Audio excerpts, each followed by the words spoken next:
রাজনীতি কোনো ছেলে খেলা নয়। রাজনীতি হচ্ছে দাবার চালের মতো।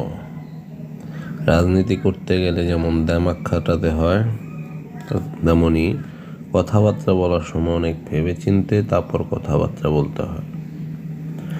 আমাদের দেশের যে রাজনীতি সেটা মৌসুম ভিত্তিক রাজনীতির মতো অনেকটা, যেমনটা ঋতু চেঞ্জ হয়। বাংলাদেশে 6টা ঋতু আছে, ঋতু চেঞ্জ হয়,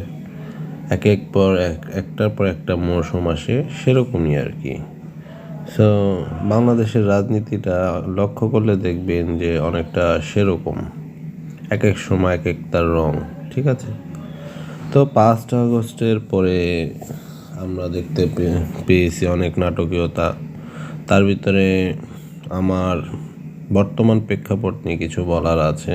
বর্তমান প্রেক্ষাপট বলতে বিগত 3 থেকে 4 দিন আগ পর্যন্ত আমরা যেটা দেখতে পেয়েছি সেটা হচ্ছে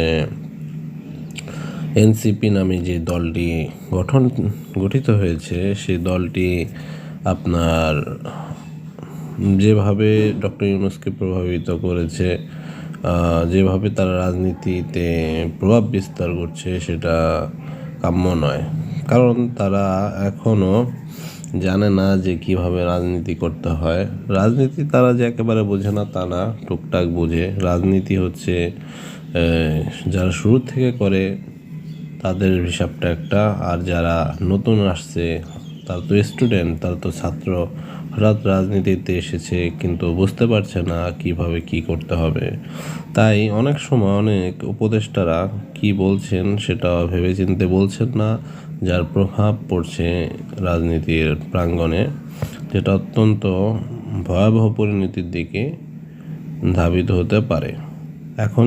এখনই যদি আপনারা সতর্ক না হন, তারা যদি এখনই সতর্ক না হয়, তাহলে এই রাজনীতি আরও ভয়াবহ পরিণতির দিকে যাবে। যেমন আপনারা জানেন, গতকাল ডক্টর ইউনূস পদত্যাগের একটি একটি বার্তা দিয়েছিলেন।